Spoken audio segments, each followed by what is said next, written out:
بسم الله. أعوذ بالله السميع العليم من الشيطان الرجيم. بسم الله الرحمن الرحيم، وصلى الله وسلم وبارك وزاد وأنعم على سيدنا ونبينا ومولانا محمد وعلى آله وصحبه وإخوانه ومن اهتدى بهديه إلى يوم الدين. معاشر المسلمين والمسلمات، نبتدئ بالتحية. السلام عليكم ورحمة الله تعالى وبركاته. في هذه الأجواء التي يعيشها العالم أجمع، يراد لكثير من الأنشطة أن تتوقف، والحمد لله الذي فتح لنا هذا الباب الذي به نتواصل معكم، وهو باب البث المباشر. ونستغل إن شاء الله لتطارح الأفكار بيننا وبينكم بمعية أخينا وحبيبنا سيدي الدكتور عز الدين حميمصة. صلى الله تعالى أن يبارك فيه وأن يوفقه ويجري الحق على لسانه إن شاء الله. فبسم الله الرحمن الرحيم، نبدأ بدءا ونعطي الكلمة لسيدي عز الدين ليتكلم بلغة القوم بالفرنسية عن الإطار العام والسياق العام الذي تأتي فيه هذه المبادرة لمسجد الإحسان، الذي هو تحت إشراف وتسيير وإدارة أسوسياسيون بيلاجير. تفضل سيدي عز الدين. بسم الله الرحمن الرحيم، وصلى الله وسلم وبارك على سيدنا محمد وعلى آله وصحبه. الحمد لله. إخواني أخواتي، نحن هذه أول تجربة، لهذا اعذرونا إن لم ترون أننا من المتمكنين من هذه الأدوات، ولكن إن شاء الله سنتقنها مع الوقت. والمناسبة الشرط مع هذا المرض والوباء الذي انتشر، نسأل الله عز وجل أن يرفعه عن العباد. نحتاج إن شاء الله تعالى إلى أن نبتكر وأن نكون إيجابيين، وأن ننظر فيما به إن شاء الله تعالى نقوي ونحافظ على أواصر الانتماء لله عز وجل، ونعبر فيه عن شوقنا إلى بيوت الله عز وجل في انتظار أن يرتفع هذا البلاء وأن تفتح من جديد إن شاء الله تعالى. نحن إليها بقلوبنا، وفي انتظار ذلك نتدارس هذا البلاء الإلهي، كيف نفهمه وكيف نتعامل معه وكيف نواكبه إن شاء الله تعالى، حتى نكون طبقا لما قال المصطفى صلى الله عليه وسلم: عجبا لأمر المؤمن إن أمره كله له خير. يعني المؤمن إذا أصابه شر صبر كان خيرا له، وإذا أصابه خير ورحمة شكر الله سبحانه وتعالى فكان خيرا له. Chers frères et sœurs, nous allons essayer Inch'Allah Ta'ala de faire une présentation bilingue en la présence de notre frère Cheikh Abdouart, Jazakallahu khairan. Et on va essayer Inch'Allah Ta'ala de parler de cette épreuve, la pandémie de Covid-19,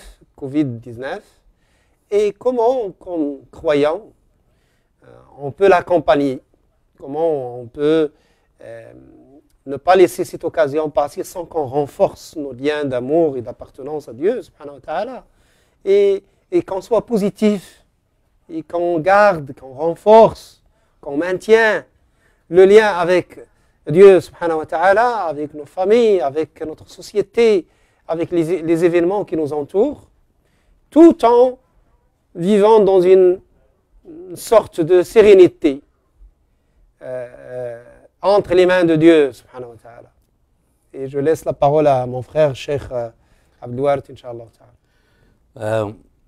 Juste une petite question, parce qu'il y a beaucoup de musulmans qui disent que ce Covid-19, c'est un châtiment divin. À votre avis, ce point de vue, est-ce qu'il est vraiment correct, homogène avec nos croyances, ou il a besoin d'être canalisé avec d'autres sources de savoir musulman? إن شاء الله تعالى الشيخ عبد الوارث إن شاء الله أكيد أنه سيضيف مما أعطاه الله سبحانه وتعالى بخصوص هذا الأمر. وهذا شيء مهم جدا إن شاء الله. وأن الكثير من الناس, il y a beaucoup de gens qui pensent que bon, voilà, la pandémie c'est un châtiment de Dieu, c'est une punition pour les humains qui s'éloignent, qui s'égarent du chemin de Dieu, comme il a puni la société du prophète Noé ou bien d'autres prophètes, comme il a puni les pharaons, ainsi de suite. Or, cette vision, il n'est pas basé sur quelque chose de très solide. Pourquoi on dit ça? Parce que c'est basé sur une interprétation qui est de type douteux. On dit en arabe dhanniya. Il faut faire la différence. Il faut faire la différence entre, effectivement, il y avait des peuples qui ont été punis par Dieu, subhanahu wa ta'ala, c'est cité dans les livres sacrés, que ce soit la Torah, les évangiles ou bien dans le Saint-Coran. Mais ce genre d'épidémies qui peuvent toucher l'humanité, ça c'est autre chose. Il faut s'éloigner de cette vision de Dieu qui punit. Par contre, dans n'importe quel événement de ce genre, il faut qu'on le voit comme une certaine épreuve. C'est une épreuve pour l'humanité, d'un côté, et d'un autre côté, c'est également, ça nous interpelle pour qu'on reprenne, pour qu'on revisite, pour qu'on revoie notre relation que nous tenons, par exemple, avec la nature, avec la vie qui nous entoure, parce que nos actes que nous faisons, ce sont des actes que nous prenons par choix, et ces actes, ils ont des conséquences. Par exemple, vous mettez pas la ceinture de sécurité, probablement au premier mouvement de votre auto, vous allez avoir un accident mortel. Donc c'est une conséquence d'un choix que vous avez fait. C'est la même chose pour ces maladies, si on respecte pas la nature, si on respecte pas l'environnement, si on fait pas attention à nos processus industriels, d'alimentation, de beaucoup de choses qui nous entourent, les maladies vont commencer à se propager parmi nous, et parmi lesquelles il y a cette pandémie. Il y a également la priorisation. Donc on parle de la priorisation, de l'organisation de nos priorités. Les priorités que nous choisissons pour notre vie, également, ils ont un impact sur ce genre de maladies qui peuvent nous arriver. Quand je dis priorisation, je voulais parler surtout de donner la priorité à l'être humain au lieu de le donner au capital, donner la priorité à la recherche scientifique au lieu de gaspiller l'argent dans des domaines qui ne sont pas bénéfiques pour l'être humain. Au contraire, ils sont en train de détruire beaucoup de choses dans notre vie commune, dans notre vie sociétale, ainsi de suite. Et également, un troisième point en plus de notre relation avec la nature et la priorisation, les erreurs que nous commettons. Les erreurs que nous commettons les uns envers les autres également, ils peuvent produire une certaine dynamique sociale, une certaine dynamique également naturelle qui aboutit à ce genre de situation.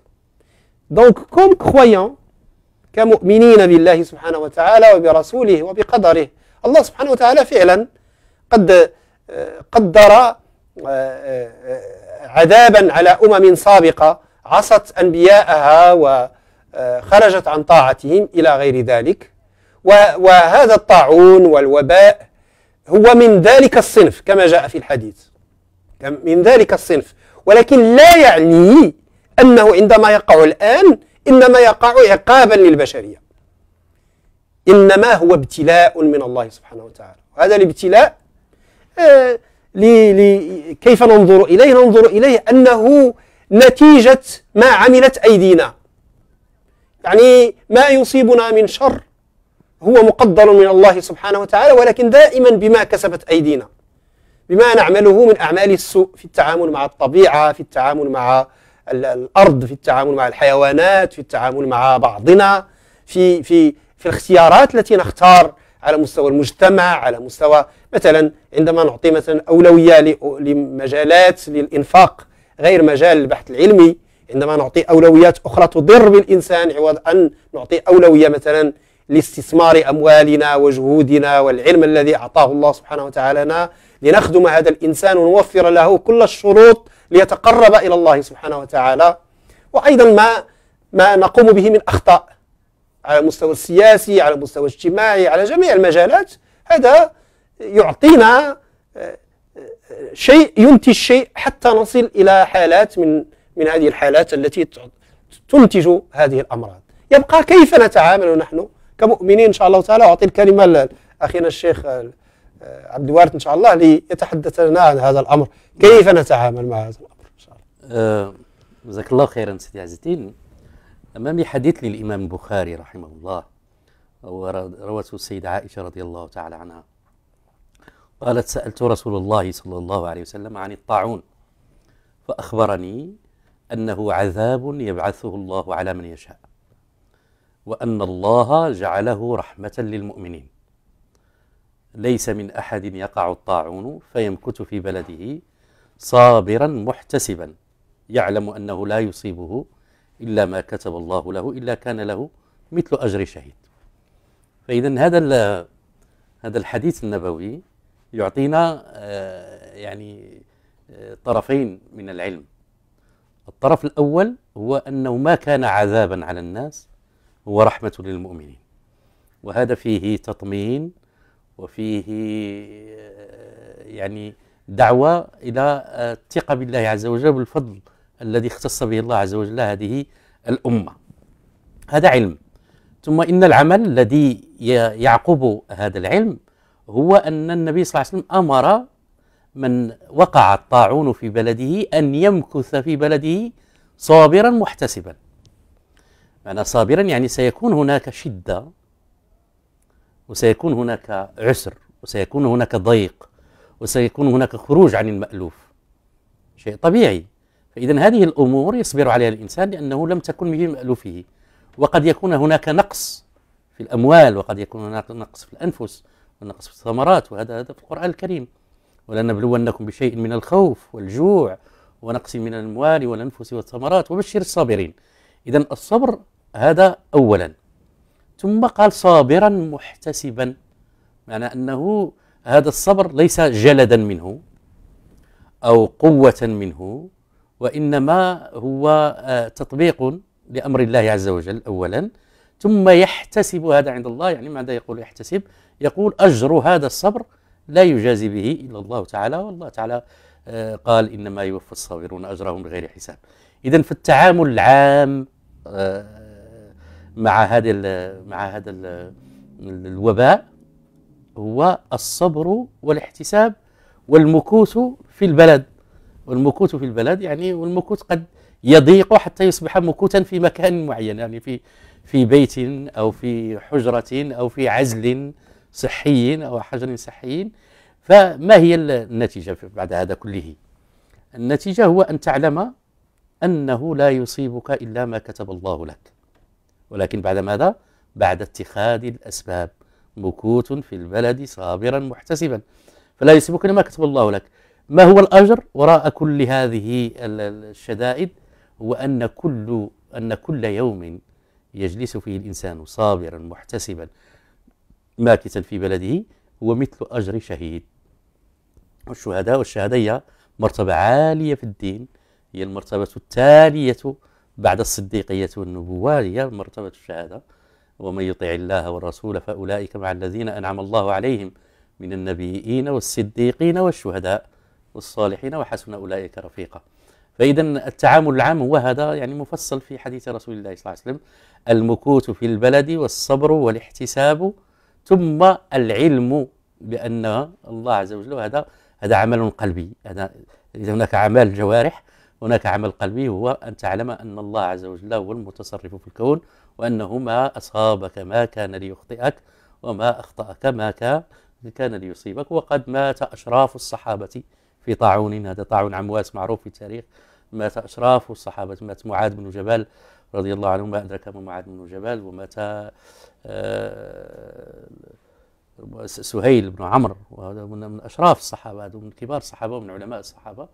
يعني ليس الأمر يعني يفصل بين شيء، تعددت الأسباب والموت واحد كما يقول، والمميت والمحيي على الحقيقة هو الله عز وجل. فإذا ننتقل إن شاء الله إلى الجزء الثاني من هذا اللقاء مع سيدي عز الدين، وهو أنه عندما كان هناك رضا بالقدر وهناك مقاومة هذا القدر بقدر، يعني نحن المشيئة الكبرى، نحن في المشيئة، يعني تصرفنا وأخذنا بالأسباب نحن في إطار المشيئة. فإذا هذا الجمع ما بين الرضا بالقضاء والقدر ومقاومة القدر، كيف يستقيم هذا في عقلي وعقيدتي وعمل المؤمن؟ En général, les gens, mon frère Cheikh Abdouart, il pose la question, comment on peut résister au destin grâce au destin? C'est une contradiction, تناقض. كيف تقاوم القدر بالقدر؟ هكذا نفهم على مستوى الظاهر أن هناك تناقض، وليس كذلك. Quand on revient à l'histoire, par exemple, le deuxième calife, Sayyiduna Omar ibn al-Khattab, que Dieu l'agrée, on raconte dans le hadith authentique qu'il était en voyage vers le Levant, la Syrie actuelle, la Syrie et le Liban. Et durant le chemin à la frontière avec le Levant, il y a le commandant de l'armée qui est Ubayd ibn al-Jarrah avec un autre qui viennent. Il l'informe comme quoi que la région elle est touchée par l'épidémie. La région du Levant elle est touchée par l'épidémie. Et le calife il voulait savoir qu'est-ce qu'il doit faire. Alors il a consulté les compagnons qui étaient avec lui. Il a commencé par les premiers compagnons qui ont immigré à Médine, le Muhajirin, puis après il a passé à l'Ansar, les Médinois, puis après il a passé aux sages, personnes âgées de Quraysh qui ont embrassé l'islam après, mais qui sont très âgés, donc ils ont vécu probablement d'autres épidémies dans le passé. Et à la fin, il décide de revenir à Médine. Et le commandant de l'armée, qui est Ibn al-Jarrah, il lui dit est-ce que tu es en train de fuir le destin de Dieu? Et Omar, il lui répond cette réponse que notre frère Cheikh Abdouart a mentionnée dans sa phrase. Il lui a dit nous fuyons le destin de Dieu vers le destin de Dieu. Donc c'est ça, et c'est ça ce qu'on a dit, que le croyant, il est censé être positif. Hein? Oui, on va effectuer nos obligations selon la loi de Dieu, subhanahu wa ta'ala, mais on accepte le destin. Okay? Quand le destin il nous met dans une situation dans laquelle on est incapable d'effectuer nos obligations, il faut accepter avec sérénité, mais ce n'est pas une acceptation négative, ça c'est très important à mentionner. Ça veut dire que tout en acceptant, tout en étant en sérénité, sans crispation, en même temps, en parallèle, on doit être positif. On doit faire un effort pour changer la donne. On doit combattre la maladie, on doit combattre ce destin grâce au destin de Dieu, subhanahu wa ta'ala. Et ce qui fait que c'est comme ça le croyant.